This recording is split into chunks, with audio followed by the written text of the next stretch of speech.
Mark didn't miss a beat. The moment he shut, the moment that dude showed up, he said, he snapped himself out of a trance, shut them curtains, and was like, all right, I got something for your ass if you come back. Go tell your master. Go tell your master Mark's gonna be on his ass.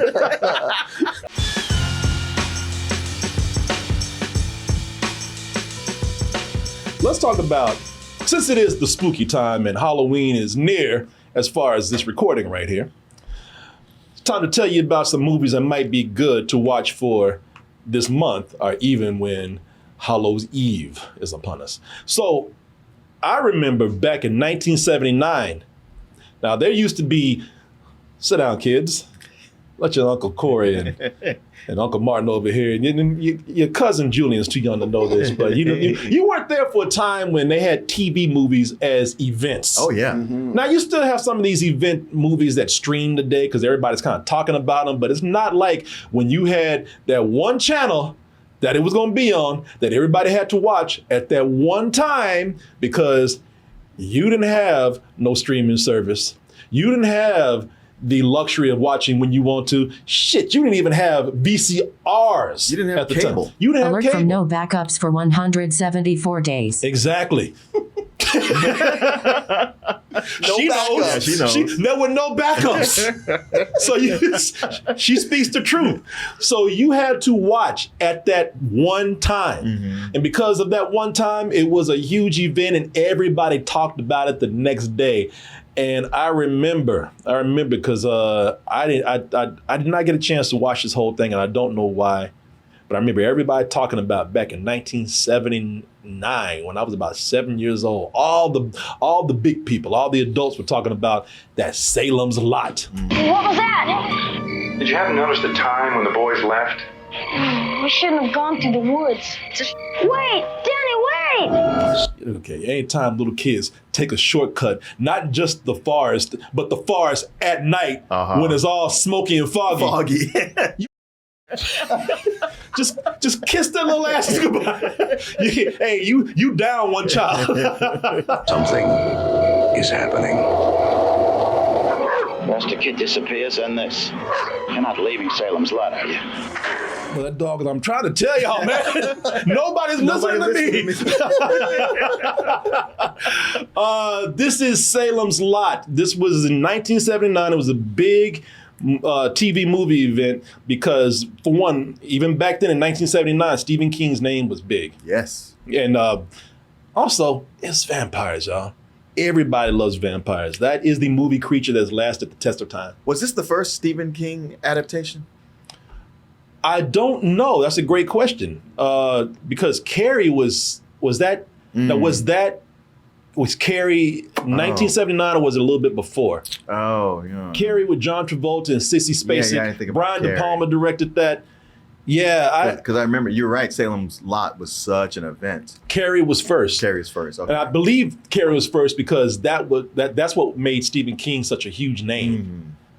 Yeah, Carrie was 1976. Okay. So this was directed by the guy that directed the Chainsaw Massacre, I believe. Was this Toby Hooper? Was this Toby Hooper, y'all? The guy that directed Chainsaw Massacre?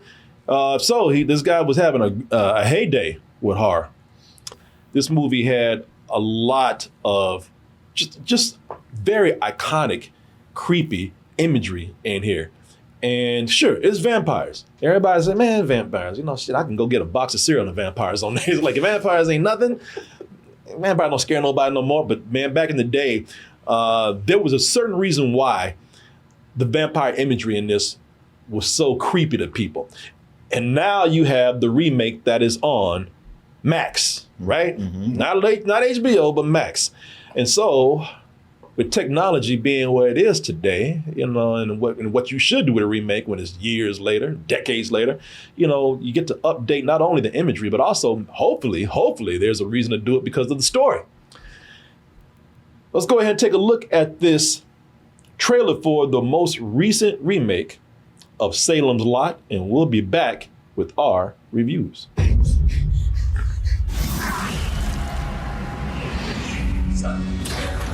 Things have gone bad in the lot now.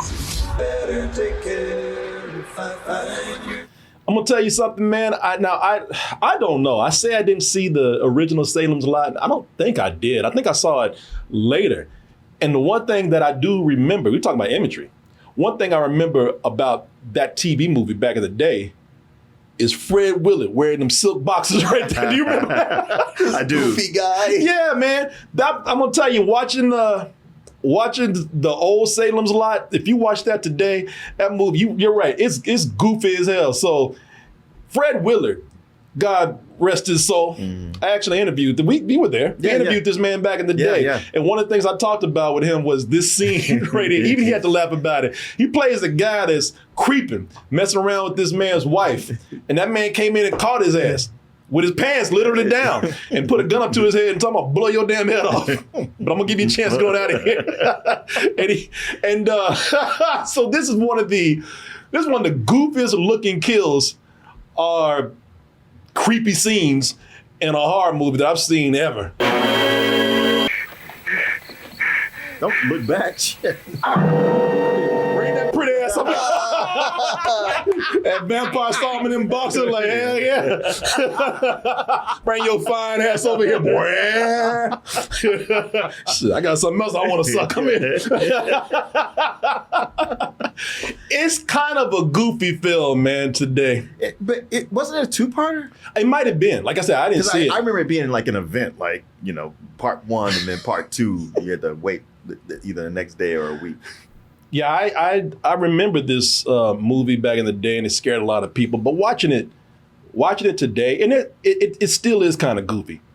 But if you watch it today, it still has a lot of cool imagery in here. Like this. Everybody was terrified by that. Yeah, everybody was terrified by this. And that's one of the things with this movie that you have going on here. It still has a lot of that creepy imagery. And of course, with today's technology, hopefully they can update the creep factor on that. And if you don't know the story, this is based on one of Stephen King's books, one of his earlier adaptations, where you have the town of Jerusalem's Lot. From that point on, it's not anything too unoriginal. I'm sorry, it's not too unoriginal from the usual vampire lore. You got a town where a vampire, the head vampire is brought in, his assistant brings him in, sort of his Renfield, and then he wants to take over the town. He just wants to turn his whole town of Jerusalem's Lot into vampires, create his own vampire colony, I guess. And of course, there's only a few people in town who band together who know what's happening early enough to fight it off and hopefully save not only the town, but because if this vampire, apparently, if he gets this town, then he's just going to take over the whole world from that point on. Just start annexing counties until he's got all of America and then the world. Exactly.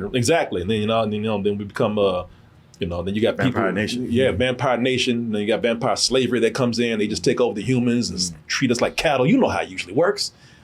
So they're like the British. Exactly. Undead colonizers. How funny we say that because one of the people that's fighting them the most is that little black boy. Yeah. He's like, I see where this shit is gone. Yeah, they got a little black boy here from the moment on. He looked scared at first, but from that moment on, when the first vampire shows up, he's like, I'm all business. Yeah, well, they established his character right off the bat. He's like, I ain't scared of you. I ain't scared of nothing. Stephen King bullies don't mean shit to me. Boy, if you can survive a Stephen King bully, you can survive anything. That's the funny thing about this movie right here. There's a lot of Stephen King isms in there, being that this is one of his early books. Of course, you have some of the things that's in most of his books, the bullies. And I'm gonna tell you, it's crazy too, because if you can get past some of the things that you see in every Stephen King movie, then there might be a chance for you to have some fun with this, because they got the bullies who come in, or at least one bully. This one bully's he's got henchmen. He's got henchmen. Yeah, this bully's got henchmen and just run Jerusalem's Lot. Yeah. Because this bully comes in beating the shit out of people, and the adults don't say anything. They ain't say nothing. They scared. They act like they don't see anything. They just keep talking and laughing. Yeah, they like this, that kid ain't gonna beat my ass. These kids are like the mafia. When they run, because they beat up, and the teacher don't report to nobody. They got a group of adults over there smoking like we don't see nothing.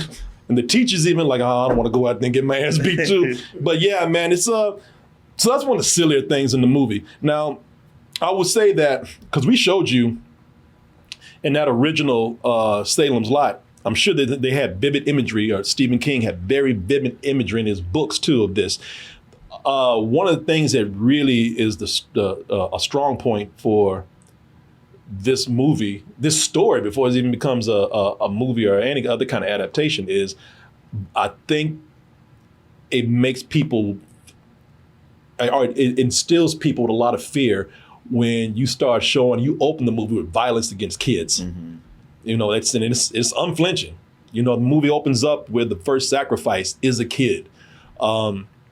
There's a lot of other violence with children in here where, there's a lot of blood. If you're squeamish about violence against kids, this is not for you. But once they start showing violence against kids, then it's on. Anybody can get it. Mm-hmm. Anybody. And it's almost, man, it's a bitch ass move too. Because the guy that's what's the guy that's his Renfield?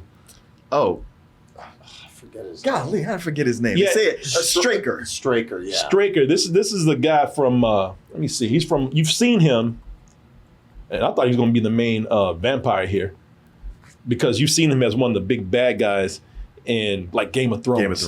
And you've seen him as a villain in some other things. And almost everything I've seen him in. He reminds me so much of Michael Shannon whenever I see him. Yeah. This guy, Pilu Asbeg. Yeah. Y'all know I mess up regular names. I wasn't even gonna try. Yeah. I know the name, but I don't know how to say it. Y'all know I up John Smith. I can't say no name. So this guy right here, but you've seen him before. He plays the Renfield, and the first thing he does, the bitch move. He's like, I'm gonna pick the easiest. The biggest bully is him in the movie. True. The first thing he picks is children. He kidnaps children, and the smallest child he could find. Yeah, the runt of the litter. Mm-hmm. And man, that really. But you know what? If you can get past that, it doesn't bother you. As I said, it sets up sort of the fear factor early, because you know that no one's safe if they're going to pick on kids.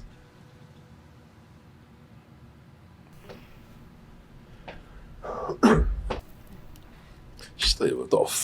I like to put on his glasses. Do I think I see what I see?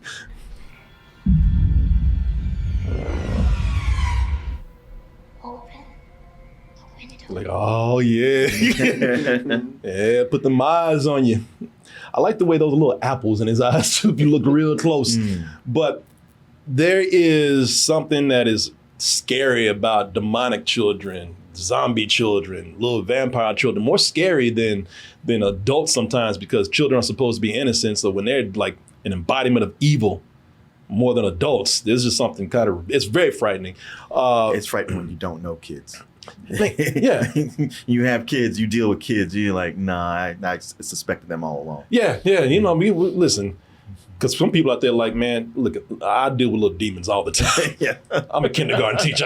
This ain't nothing. In fact, I wish I had kids that good. Shit, I'll whoop his ass. You get in my window doing that. And the thing that's extra crazy about a kid vampire is that they never grow up. Right. You know, right. So they're always, imagine like living for 200 years, never going through puberty. Oh, I know. Yeah. And some movies have addressed that. They don't really talk about it in this, but that's always what I think about with kid vampires. Yeah.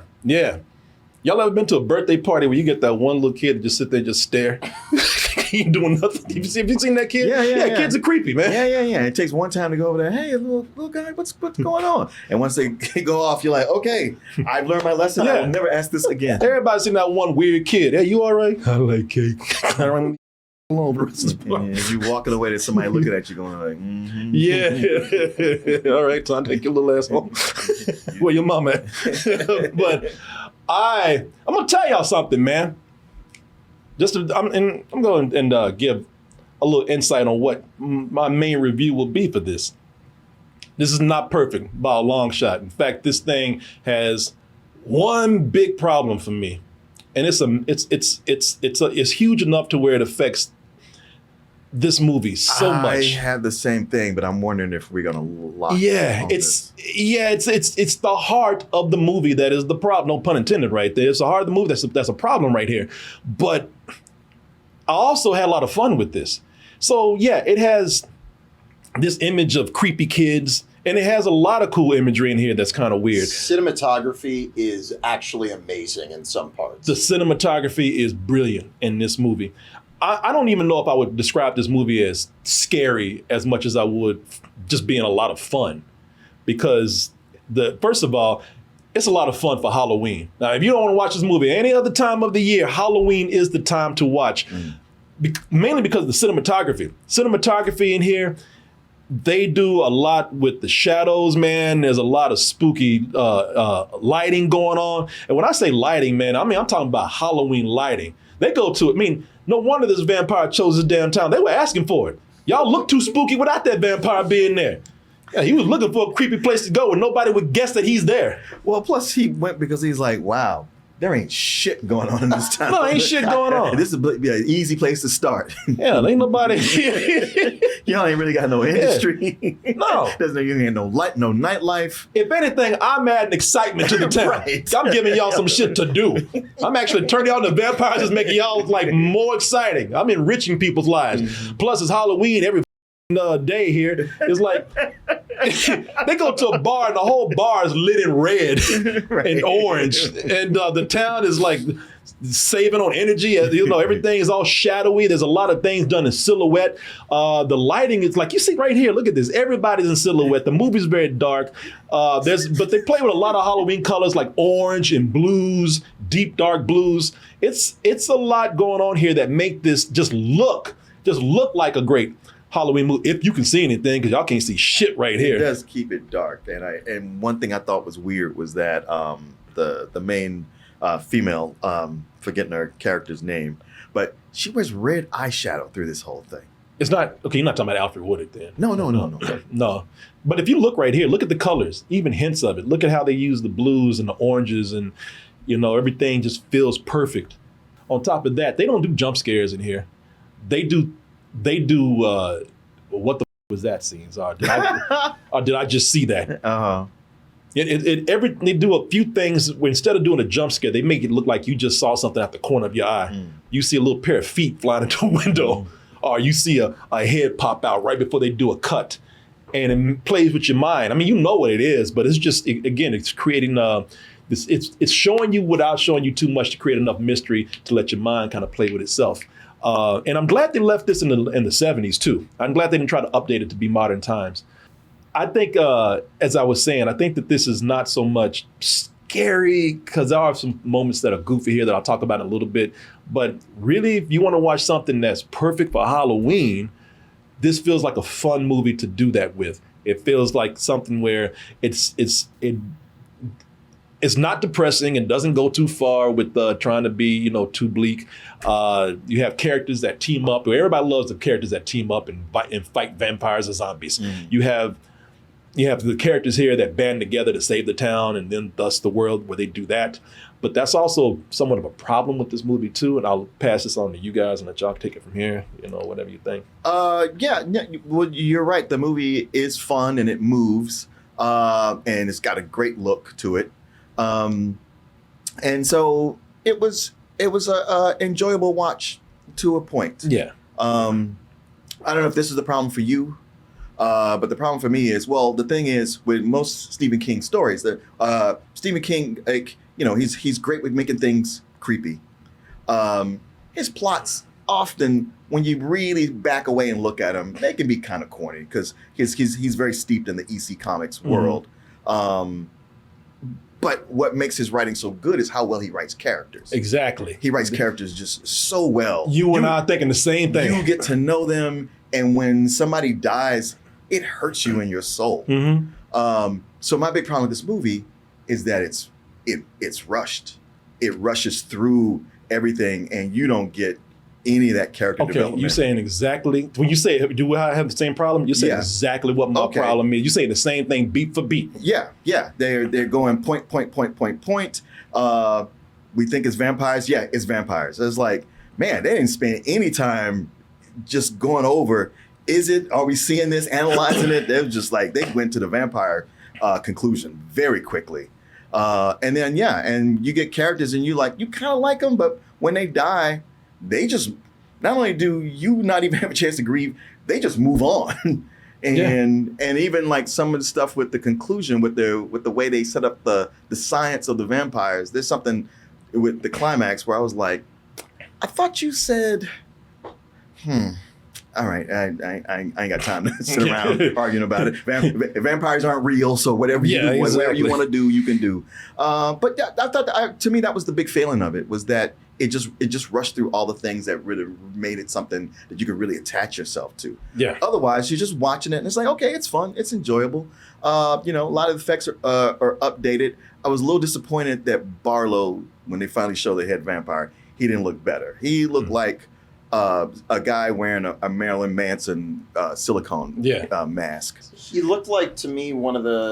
Marilyn Manson. Yeah. He looked like the Nosferatu character on What We Do in the Shadows, pretty much. Yeah, a lot of people have said that. They've said that, and I know he's based on Nosferatu himself, but to me, he looked more rubber than I thought he should have, considering where they spent the money and how good so many other things looked.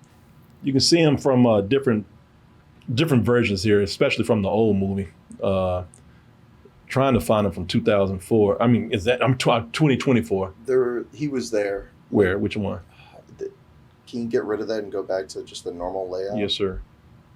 This one. The glowing cross. That one too. Yeah, that's the new Barlow. Yeah, I'm kind of between both of you. Like, I didn't hate the look. I think they could have pushed it just a little bit more. Yeah, agreed. Yeah, just a little bit. But I didn't, I'm like, I didn't hate it. But. Yeah, I thought it was all right. I guess, I thought that the performances for some of the characters were lacking. I don't think that the characters were all that deep. They didn't have to be. There's a lot of them, so it bounces around a lot. The biggest issues with this movie for me were that some of the scenes, they felt like they were going to do something cool in post, and they just did nothing. Like they just threw in something that was in the editing bay, and they were just like, all right, we have this, and we can just slip this in. The editing was lacking for me, and some of the performances really didn't bring it. Like the writer and the chick. I was like, what are you guys doing? Yeah, they make them the main focus, and they're like, you guys are the least interesting characters in this crew. Yeah. That's the thing with this movie, and that was going to be my main complaint when I said that there's one big thing that's the problem with this movie. That's the heart of the film. The heart of the film, of course, is the story, and the story here, just like you said, feels rushed. And normally that's a good thing, because watching this, it felt, I will tell you this, it moved so well that it felt like a 30-minute episode or something instead of an hour and 45-minute movie. Now, normally that would be good, but they skimp out on so much character here that this felt like Goosebumps for adults. Yeah. It felt like a Goosebumps episode. Yeah. They made this for light entertainment. Especially maybe Halloween entertainment, because characters ain't shit in here. Louis Pullman, who's proven himself to be a good actor, he's that's Bill Pullman's son. He's coming up and he's good, but he's supposed to be one of the main characters. He's actually supposed to be one of the heroes of the movie, or what looks like would be the hero of the movie. And like you said, he's the least interesting character in the film. And I thought it was crazy, too, how Stephen King, who's a writer, made the writer one of the heroes of the movie right here. It's right. Well, if you're going to do that, it's a writer. Write him to be, let him write himself to be more interesting. Uh-huh. He's not interested at all. And like I said, that relationship between him and one of the women in town, Susan, it ain't that great. But here's the one of the other big things that you mentioned, Martin, that is, I think, a problem here. And that is, let me see here. And that is when the vampires, boy, Barlow picked the wrong town to mess with because he picked the town where everybody got that knowledge up on vampires. Everybody was ready. Fools had instruction manuals. What to do if a vampire comes to your city? Beat his ass. Yeah. They were ready. And it's not a humorous parody book. It is a serious tone. Yeah, people reading Dracula for Dummies. Yeah. And the main one was, boy, he came at the wrong time because Mark was ready. Mark was like, I wish a vampire would me. I'm ready for your ass. Everybody in this book, everybody in this movie has stacks of vampire books and comics. Uh-huh. The moment that vampire came to town, he said, let me go to my collection and see what I need to do. Mark, who's played by Jordan Preston Carter, that fool, he didn't panic. He didn't get scared once. He said, "I'm ready for this shit." Yeah, no, that cracked me up. He's like, "Oh, vampires. All right, well, let me consult some comic books and take notes." Yeah. And every one of his notes was accurate. He from says, a comic book. Yeah, from a series of comic books. He said, "I ain't gonna fuck around and start asking these adults what I should do, or even start telling adults there's a vampire in town, because all they're gonna do is say, 'You stupid kid, go to bed.' Right. Like, get out of here. What do you know? Oh, you kids and your jokes." He's like, "I ain't telling adults shit. It's up to old Mark to take care of this." Right. Mark didn't miss a beat. The moment he shut, the moment that dude showed up, he said, he snapped himself out of a trance, shut them curtains, and was like, "All right, I got something for your ass if you come back. Go tell your master. Go tell your master Mark's gonna be on his ass." Hey, listen, I want to be lewd, but Mark said, "You tell Barlow I'm the wrong." There's a lot of things that make this more adventurous and goofy, and if you want to look past the lack of character, the lack of building up the story more, because I can tell you right now, there are things in this movie that are meant to be tragic. A lot of characters meet a tragic fate in this film. I mean, half the town being turned into vampires and having no choice but to be exterminated is tragic within itself. But as you said, no one has any feeling towards people who are dying here. No.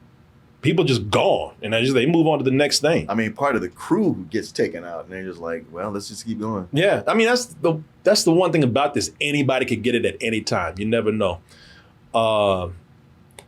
But so this just feels like a quickie Stephen King adaptation. Mm-hmm. You know, his characters are what really make the story here, and there's not really any character here. It's very light on that here. This should have been, if anything should have been a series, it's probably this. I'm not even saying like 8 episodes. I'm saying like if you did like 5, 6 episodes. They maybe could have done it in 3. And done it, yeah. We just needed a little bit more to expand on character and story and add some emotion in there. Emotion really would have brought this in. And there are moments where there should have been emotion because people have hard decisions to make about the people that they are about to kill, relatives, lovers, brothers, sisters, and they do it without any kind of flinching or any kind of tear that's shed. I understand they got to get the job done. But yeah, it's, I would say that I still had a good time. And that's mainly because of some clever imagery like this, what you're about to see right here, shots where vampires are just looming over people. There's a scene with a treehouse. It look like little dead kids are just birds flocking on limbs. Visually, it's very clever. And I'm gonna tell you this. It is, especially when they're on the roof. Yeah. When they're like, there's a couple of them up on the roof, and you're like, oh shit. Yeah. Let's just keep driving and hope they don't follow. Hey man, watch it for Halloween. It's perfect for that, and it's a lot. And like I said, it's as long as you're not looking for anything with too much substance, which y'all normally don't say that's a good recommendation for here. I had fun watching this. I really did. I had a good time, but I can't give anything past a high rental. And that's just based on, again, more of the fun factor than the fear factor. Yeah, I had fun watching this at home on Max, but in a theater, it would have been a different issue because it would just felt like, all right, well, this was a vampire movie. It wouldn't have felt like it was anything special. It would have been some cool things about it, but I don't know that it would have stuck with me at all. We already brought up the problems with it. I would say your enjoyment of this is a big factor will be whether you've read the book or not. Because if you read the book, I would say stay the hell away from this movie because you're just going to be frustrated, tearing your hair out. But just for something to watch and you're like, oh, I've heard about Salem's Lot. Let me check it out. Yeah, as Court said, it's a fun Halloween movie. But not much more than that, which is too bad because it could have been. Mm-hmm. Yeah, what'd you give it? Same as you, a rental. I was pretty impressed by this movie. I've never seen the original. I've never read the book. I didn't even know there was vampires going in. And I gotta say, I had a blast with it just because the gimmicks in every scene are so good. The lighting is so fun to watch. I think it has really good sound. To me, I think that this movie comes back to it comes down to mismanagement because you know what the budget on this movie is? What's that? $35 million. And for that amount, I feel like all the issues with the editing and some of the sloppy effects that they had, because there's some moments where there's some really good ideas and there's some cool effects, like when they whip out the crosses and these vampires go flying across the room. Yeah. That stuff's really amazing. But there's a lot of stuff that we've listed off to you, performances and some of the characters, like they respond to things in ways where it's like, all right, I guess so. We just got to move along. I'd give this a high matinee. Watching it, I thought that there's some people who walk away from this loving it. Like, if you like horror movies, this one might really surprise you.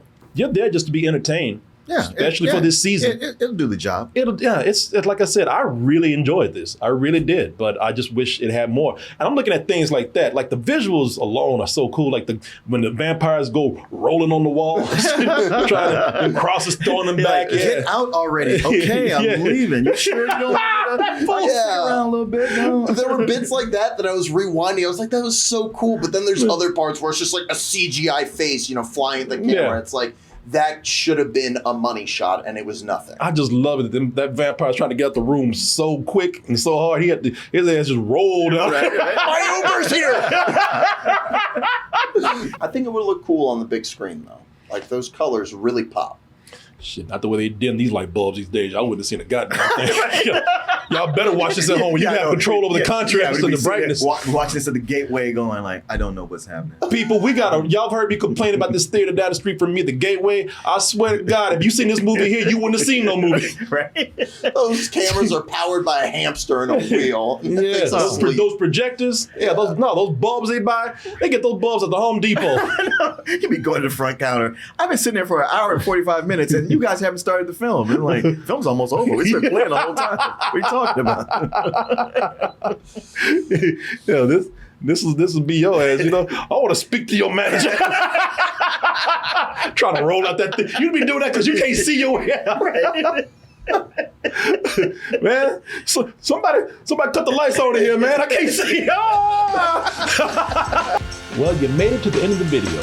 That must mean you really like what we do. So if you do, check out these other videos just like this one. Check out our other YouTube channels and subscribe to join our wonderful Toasty community. And as always, stay toasty.